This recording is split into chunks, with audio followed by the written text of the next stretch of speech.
Bismillahirrahmanirrahim. Alladzina hum fi salatihim khashi'un. Syarat pertama, kalau ingin mendapatkan surga Firdaus tadi dan kebahagiaannya diturunkan ke bumi, dibawa sampai mati, masuk ke alam kubur lebih bahagia lagi, maka amalan pertama untuk melatih menguatkan iman itu, coba berlatih untuk menunaikan sholat dengan khusyuk. Kalau Anda kerjakan benar sholat ini, maka apa yang Anda dapatkan? Teman-teman ingat betul, saya mau tanya sebentar. Keabadian yang abadi disebut dengan sa'id. Kalau kita ingin turunkan ke dunia percikannya kita dapatkan, usahanya disebut dengan apa? Masih ingat?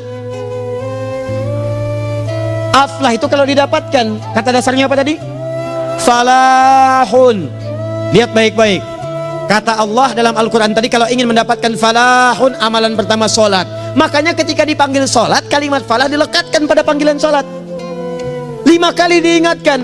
Begitu muadzin kemudian azan memanggil Anda, hayya 'alas shalah. Anda bertanya, ya Allah kenapa kami mesti sholat? Dijawab, hayya 'alal falah. Yuk, pagi ayo. Yang sejati datang sini. Belum dapat sujud, belum dapat ruku, saya berikan. Makanya ketika orang sholatnya benar, dia akan mendapatkan 5 keutamaan. Saat di dunia nih, belum ke akhirat, 5 keutamaan yang tidak diberikan pada orang yang tidak sholat. Atau orang sholat tapi sholatnya nggak khusyuk. Sebab syarat mendapatkannya khusyuk. Alladzina hum fi sholatihim khasyi'un. Bukan alladzina hum fi sholatihim saja, tapi ada kalimat khasyi'un. Artinya yang tidak khusyuk saja nggak akan dapat, apalagi yang nggak sholat. Apa yang 5 ini? Lihat baik-baik. 1. Orang yang sholatnya benar, pertama kali sebelum mendapatkan kebahagiaan hakiki dari Allah Subhanahu wa Ta'ala, akan dirubah dulu perilaku hidupnya menjadi perilaku yang lebih baik. Kalau orang itu sholatnya benar, maka sholat itu akan melatih dia untuk berubah, bertransformasi jadi orang baik. Itu ada di Quran surah ke-29 ayat ke-45. Innas sholata tanha 'anil fahsya'i wal munkar. Sumber keburukan cuma 2, kalau bukan fahsya itu munkar. Maaf, pornografi, porno aksi, LGBT, kata-kata jorok, kotor itu fahsya. Di orang sholat kata Allah mustahil berkata-kata kotor. Orang sholat tidak akan pernah mencela. Orang sholat tidak punya kata-kata jorok. Jadi kalau ada sekarang orang yang sholat senang mencela orang lain, itu berarti ada masalah dalam sholatnya, dan dia belum dijamin sebagai ahli surga terbaik, dan hidupnya nggak bahagia. Nggak bahagia, aneh nih. Sholat tapi senang celah orang, aneh. Yang paling bahaya adalah menikmati celahannya, itu yang paling aneh. Anda ngaji, Anda ikut taklim, taklimnya sesuai Quran, taklimnya petunjuk sunnah. Anda sholat, Anda puasa, tapi Anda masih senang mencela orang lain dan menikmati celahan itu. Kalau nggak mencela, kayaknya nggak komplit kehidupan. Maka ada yang salah dengan ibadah Anda, ada yang keliru. Karena mustahil taat bertemu dengan maksiat, itu mustahil. Mungkar, keburukan yang diingkari oleh hati, sumbernya nafsu perut dengan akal. Bohong, mencuri, menipu, membunuh, merampok, membegal, mabuk dan sebagainya, itu namanya mungkar. Orang sholat gak mungkin mengerjakan mungkar. Jadi kalau sholat kita benar, cukuplah Anda sholat, maka Anda akan jadi orang baik. Makanya kata Nabi, Anda punya anak dari kecil ajarin sholat. Sholat kalau naik jadi balik, kerjakan terus. Kasih pelajaran membuat dia mengerti. Kalau masih susah, berikan pelajaran. Ini sering diterjemahkan dengan memukul.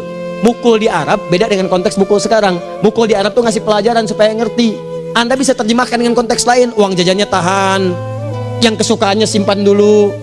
Bisa dengan konteks kekinian. Tapi poinnya, kenapa anak Anda dari kecil ajarin sholat, sampai kenalkan dengan masjid, ajari 3 tahun bawa ke masjid, kenalkan dengan masjid. Gak ada masalah lari-lari itu sebelum waktu sholat. Kenalkan dulu. Dulu orang-orang tuh begitu, sebelum waktunya dikenalkan jalan, begitu lari biarin dulu. Setelah itu diberi pengertian. Nah, ini bukan tempat berlari, yang berlari di sana nanti, yang di sini nanti akan ada orang-orang baik semuanya. Terus anda lihat berbaris, baris rapi. Kalau pengen baik, ikutan baris nanti. Terus nanti ada yang mimpin di depan, namanya imam. Imam itu siapa ya? Tetangga kita bukan yang Pak Imam, bukan. Kalau tetangga kita namanya Imam S. Arifin. Kalau yang ini imam sholat namanya. Imam sholat itu nanti akan pimpin menyembah Allah. Allah siapa ya? Allah itulah yang memberikan ayah rizki.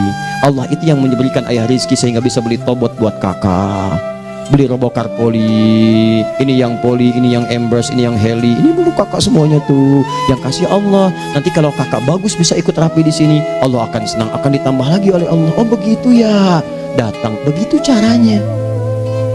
Ini bukannya waktu sholat belum dikenalin, tadi bawanya main-main di masjid.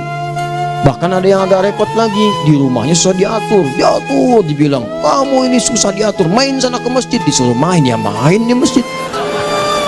Yang salah bukan anaknya, orang tuanya. Apa rahasianya anak itu disuruh ke masjid, suruh sholat? Rahasianya, begitu anak itu sholat dengan baik, maka dia akan tumbuh jadi anak baik di kemudian hari. Itu maksudnya. Nah, sekarang saya agak bingung ini, pendidikan TK sekarang salah sih? Enggak, cuma saya agak bingung mikirnya. Ini anak belum diajarin sholat, udah diajarin manasik. Itu bagaimana cara berpikirnya Ferguson? Agak repot saya mikirnya tuh, ya. Walaupun salah sih enggak, cuma saya bingung gitu. Kenapa nggak dikerjakan tahap yang pertama dulu? Tangga itu kan berurutan, nggak bisa Anda lompat langsung ke 5. Kan 1, 2 belum terlewati. Jelas ya? Ah, ini gambarannya sholat nih. 1 pasti baik. Ini kalau sekarang sholat, lisan belum baik, mata belum baik, sampai ke kaki, berarti ada yang salah sholatnya tuh. Ada yang nggak tepat. Tangan sembarangan, snack orang ngambil. Awas. Tuh sendal orang, mau wudhu nggak ada sendal, pakai sendal orang. Udah bilang belum? Kehujanan pakai payung orang. Udah bilang belum? Ya kan gampang Ustaz. Ini kan juga mungkin diikhlaskan karena Allah. Ya ikhlas, cuman pakainya belum minjam. Bagaimana kalau sedang pegang payung itu keluar, Anda meninggal?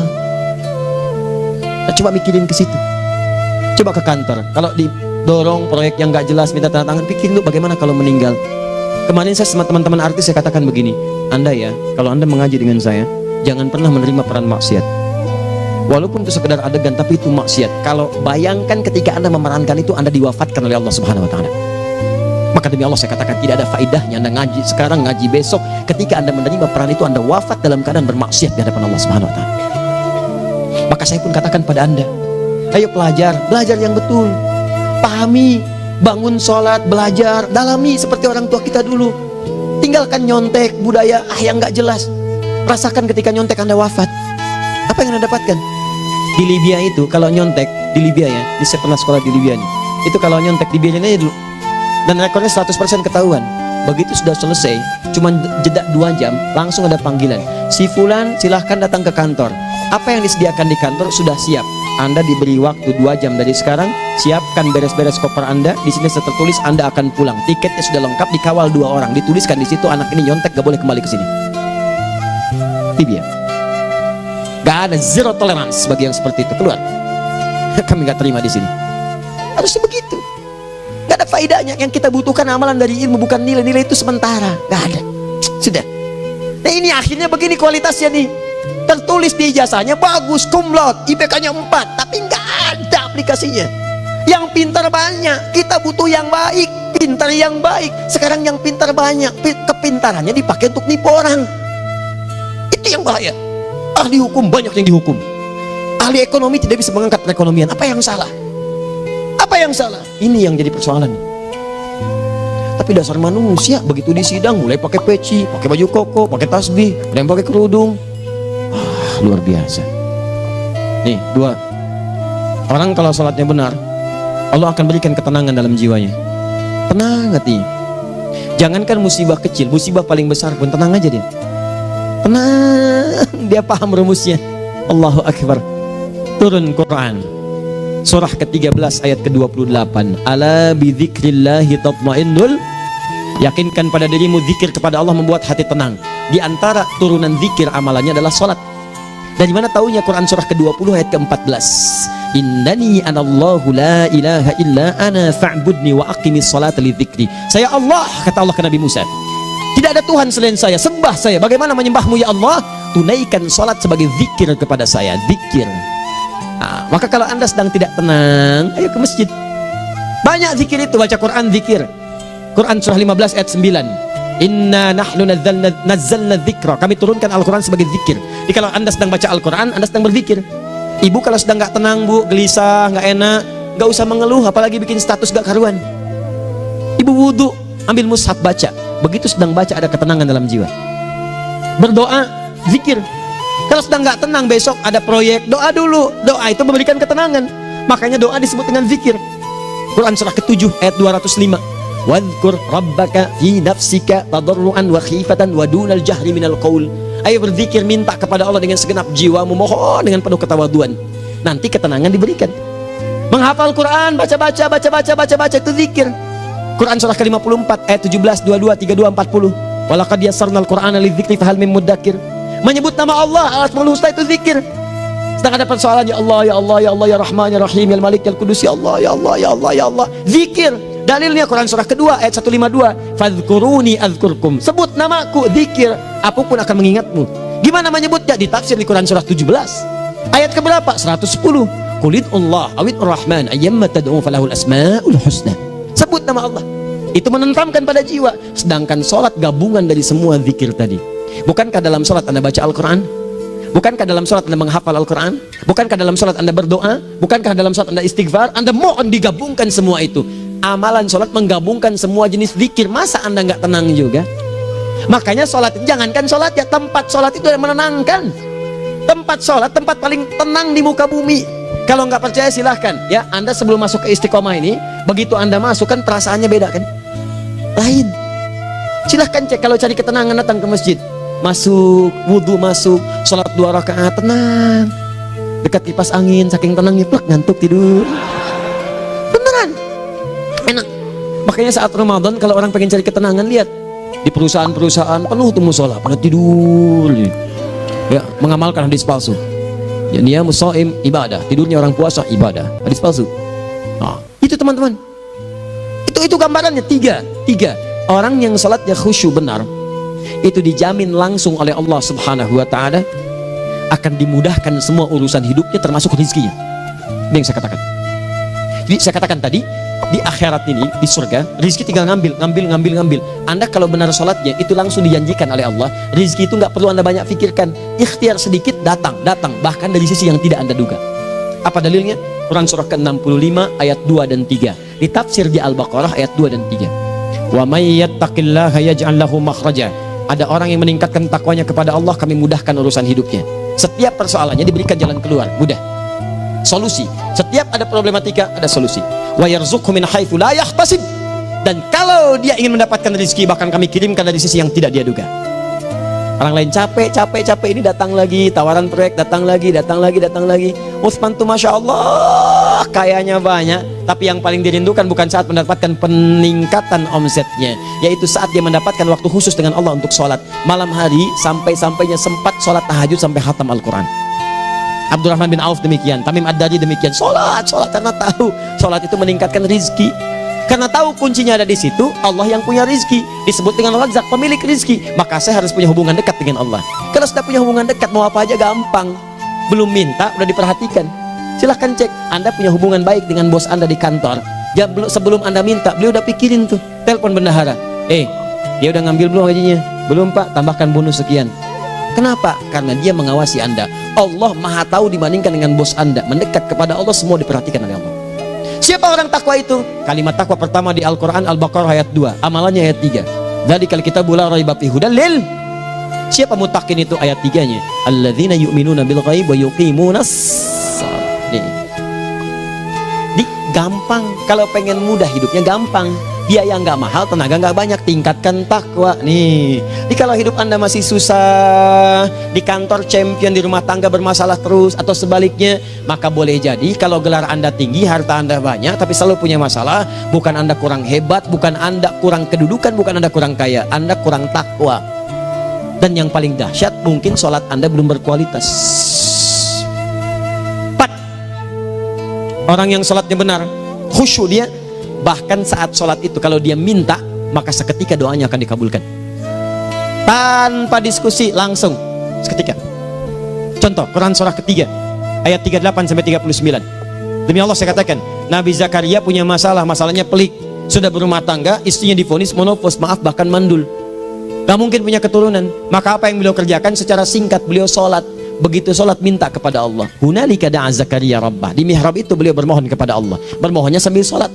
Qala rabbi habli min ladunka dzurriyyatan thayyibah innaka sami'ud du'a. Ya Allah, mereka katakan saya nggak mungkin punya keturunan. Sekarang saya ingin katakan, ya Allah, saya hanya minta darimu saja, saya nggak akan dengarkan mereka. Ya Allah, mohon Engkau maha mendengar, ya Allah. Maha mendengar doa saya. Kalau kepada yang maha mendengar aja nggak mengabulkan, kepada siapa lagi saya mesti minta? Apa yang terjadi? Fanadatul malaikat wa huwa qa'imun yusalli fil mihrab. Turun malaikat mengabarkan sedangkan beliau masih sholat, belum selesai dalam sholatnya. Sholat khusyuk itu belum selesai sholat aja dikabulkan, doa sudah turun. Sholatnya belum selesai, doa sudah dikabulkan. Annallaha yubashshiruka bi Yahya. Allah kasih kabar gembira, doa kamu didengar, dikabulkan, kamu akan punya anak, namanya langsung dari Allah Yahya, artinya hidup yang mustahil menurut manusia. Lahir seorang dari rahim perempuan yang menepus dan mandul, bayi yang hidup, kata Allah nggak ada yang mustahil bagiku, jadi dan jadi dia. Berita baiknya, Nabi Zakaria sholat dikabulkan. Umat Nabi Muhammad sebelum sholat sudah ditunggu oleh Allah, mau minta apa aku kabulkan sekarang. Hadisnya qudsi, saya bacakan. Hadatsana qala Rasulullah sallallahu alaihi wasallam qala Allahu azza wa jalla qasamtu shalah baini wa baina abdi. Kata Allah, saya bagi dua ya salat antara aku dengan hambaku. Wali abdi ma sa'ala. Kalau hambaku benar salatnya, aku berikan apapun yang dia minta sekarang. Idza qala al-abdu alhamdulillahi rabbil alamin. Bagian pertama, kalau hamba benar nih baca Al-Fatihahnya dari alhamdulillahi rabbil alamin, kalau Allah azza wa jalla dijawab oleh Allah, hamadani abdi, hambaku sedang memujiku. Wa idza qala ar-rahmanir rahim, jika hambaku berkata ar-rahmanir rahim, kalau Allah azza wa jalla asna alayya abdi, hambaku sedang menyanjungku. Wa idza qala maliki yaumiddin, kalau Allah azza wa jalla majjadani abdi, kalau hambaku mengatakan maliki yaumiddin, kata Allah hambaku sedang mengagungkanku. Perhatikan sekarang. Wa idza qala al-abdu iyyaka na'budu wa iyyaka nasta'in, jika hambaku berkata sekarang, ya Allah, kami sekarang ibadah, sholat menyembahmu, dan kami sekarang sedang punya masalah, kami hanya minta tolong kepadamu ya Rabb. Apa jawabannya? Beda dengan sebelumnya. Kata Allah, hadza baini wa baina abdi, inilah perjanjian antara aku dengan hambaku. Wali abdi, kalau hambaku benar khusyuk sholatnya sampai detik ini, baru sampai Al-Fatihah itu pun belum tuntas, baru sampai Al-Fatihah itu pun belum tuntas. Kalau benar bacaannya betul, sholatnya dari takbir sampai dengan selesainya, sampai ayat itu iyyaka na'budu wa iyyaka nasta'in, kata Allah, masalah apapun yang dia minta sekarang aku akan kabulkan. Besok saya kasih rahasia yang di KBP ada awal pembuka di awal sebelum Al-Fatihah, yang kalau anda benar bacanya itu pengantar kepada pengabulan doa di Al-Fatihah. Apa itu? Besok. 5. Yang kelima ini yang paling diharapkan, dan ini penutup dalam kajian kita malam ini. Teman-teman sekalian, perhatikan baik-baik.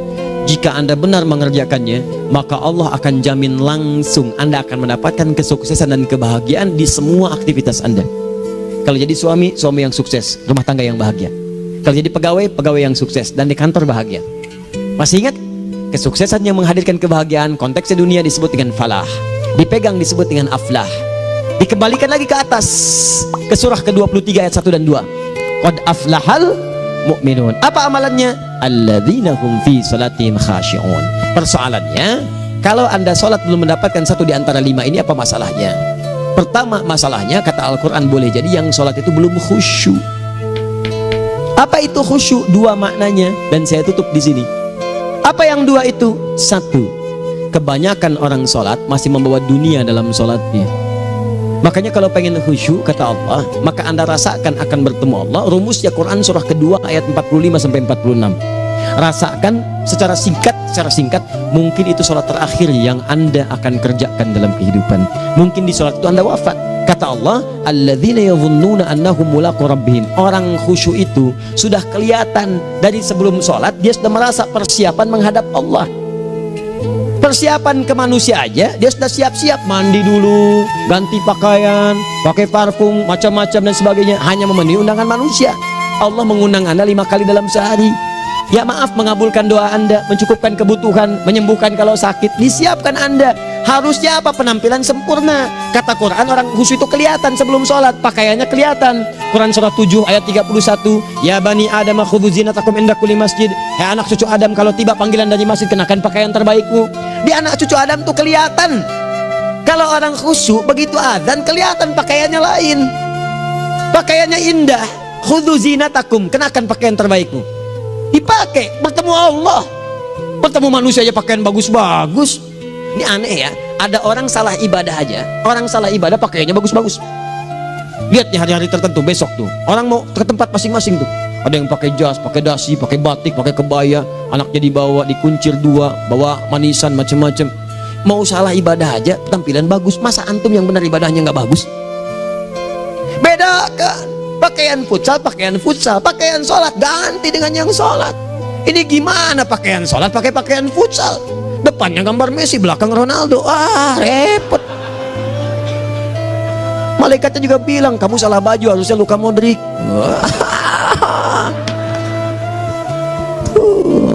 Apalah saya.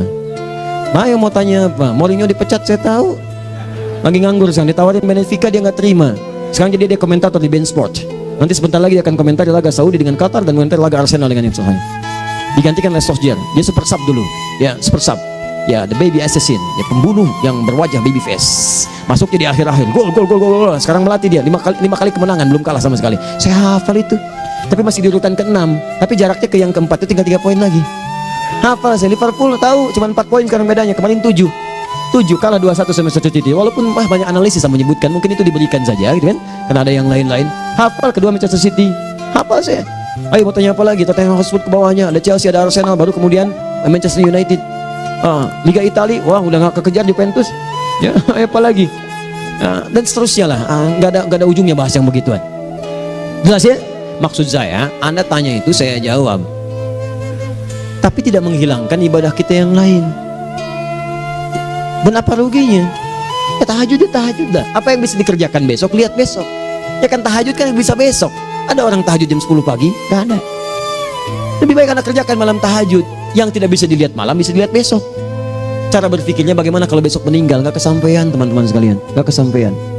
Nah maka dari itu Anda kalau mau ada panggilan sholat, siap-siap baju yang bagus, itu sempurnakan. Anda panggilan orang mandi, panggilan Allah buka Quran surah 5 ayat 6, sempurnakan wudhu. Ya ayyuhalladzina amanu idza qumtum ila sholati faghsilu wujuhakum, wudhu yang baik, berpakaian yang rapi. Kenapa? Karena boleh jadi saat dipanggil Anda wafat saat itu. Maka wafat Anda dalam keadaan yang suci, dengan keadaan tobat, dengan pakaian terindah pada saat itu. Yang kedua, maaf, orang-orang kurang khusyuk itu saya tutup. Yang kedua itu karena kebanyakan orang sholat tidak paham, tidak mengerti apa yang dibaca dan dilakukan dalam sholatnya. Jujur pada diri sendiri, jawab pada diri Anda. Sampai sekarang Anda sholat, berapa persen bacaan sholat yang Anda pahami? Jangan-jangan selama ini Anda sholat ribuan kali sujud, ribuan kali ruku, gak ada yang paham yang dibaca. Sekian persen yang paham. Bagaimana sholat Anda bisa khusyuk? Pekerjaan Anda dipahami, urusan akhirat Anda nggak dipahami. Di mana cara berpikirnya? Aku yang bagaimana atau engkau yang harus bagaimana? Ya, coba berubah. Nah ini baru satu amalan, belum yang lainnya. Ada 5 amalan lagi yang kalau kita bisa turunkan itu, selain sholat yang khusyuk, maka jaminan tadi akan datang. Baru sholat khusyuk aja 5 datang, apalagi ditambah dengan 5 amalan lainnya lagi. Demi Allah saya katakan, dunia kecil sekali, gak ada nilainya. Akhirat aja enak, nikmat. Saya ketemu Ustaz Arifin beberapa waktu lalu, dan kita doakan semoga Allah berikan kesembuhan, kesehatan. Saya datang, biasa kita adabin berdoa, duduk. Bang istirahat, bang butuh istirahat, umat udah nunggu. Dah gak usah mikir yang lain, karena beliau cerita masjid, cerita zikro, cerita mana ini. Insya Allah ditipin ini, ditipin itu dan seterusnya. Dan yang paling indah adalah, wah bang kita saling panggil weekend. Nikmat, gak ada yang senikmat ini. Zikir Allah, doa. Nah bayangkan sakit tapi masih nikmat gitu. Nikmat. Iya bang, saya paham. Istirahat dulu. Banyakkan nanti orang jengkuk. Saya pamit dulu ya, supaya bisa istirahat, supaya tenang. Lama kita pegangan tangan, ngobrol, saling mendoakan. Itu nikmat. Dan cara berpikirnya kalau sudah pakai iman, semua nikmat. Ada uang nikmat, nggak ada uang nikmat, sakit nikmat. Karena cara berpikirnya lain. Nanti kita bertemu lagi, saya terangkan pada Anda, dan saya contohkan satu kisah.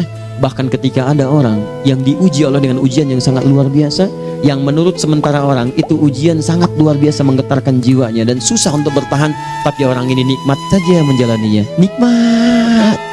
Ada yang di rumah tangga, ada yang di macam-macam. Contohnya banyak. Satu contoh saya berikan di malam ini. Sekali suami istri, wah luar biasa. Istrinya itu cerewetnya pak, bukan cuma cerewet, ngeselin bagi suaminya. Maaf bu ya, bukan ibu maksudnya. Jadi semua yang dikerjakan suami salah.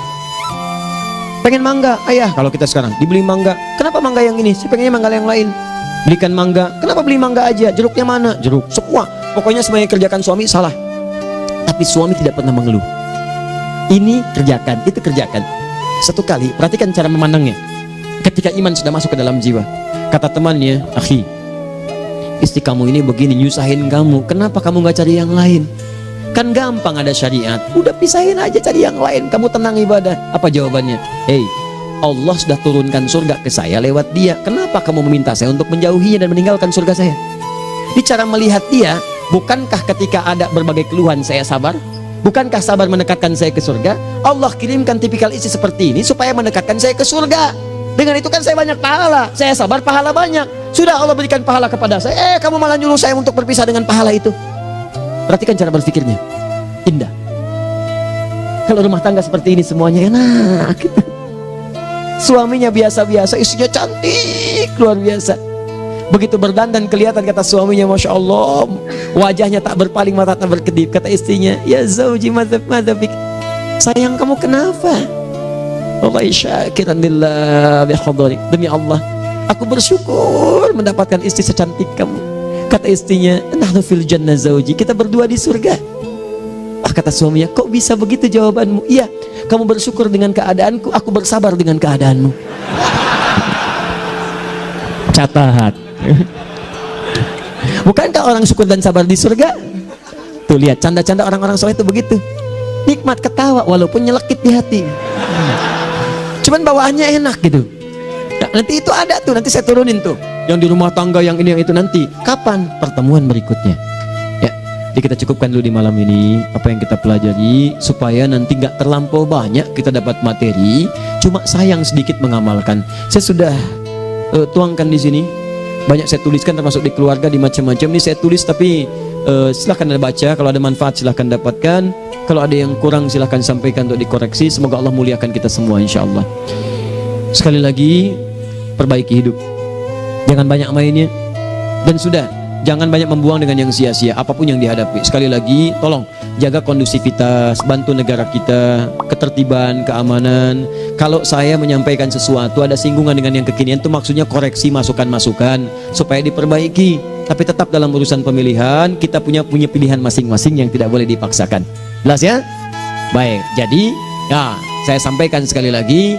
Pertama, pilih mana? Anda dipaksa harus ikut, atau yang kedua, kita bebas memilih sesuai.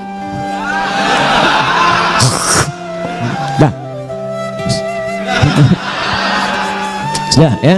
Jadi kita akhiri, subhanakallahumma bihamdika asyhadu an la ilaha illa anta astaghfiruka wa atubu ilaik. Wa akhiru da'wan alhamdulillahirabbil alamin. Berjumpa besok sesi terakhir fikih ikhtilaf di Masjid Ar-Rahman Kota Baru Parahyangan. Assalamualaikum warahmatullahi wabarakatuh.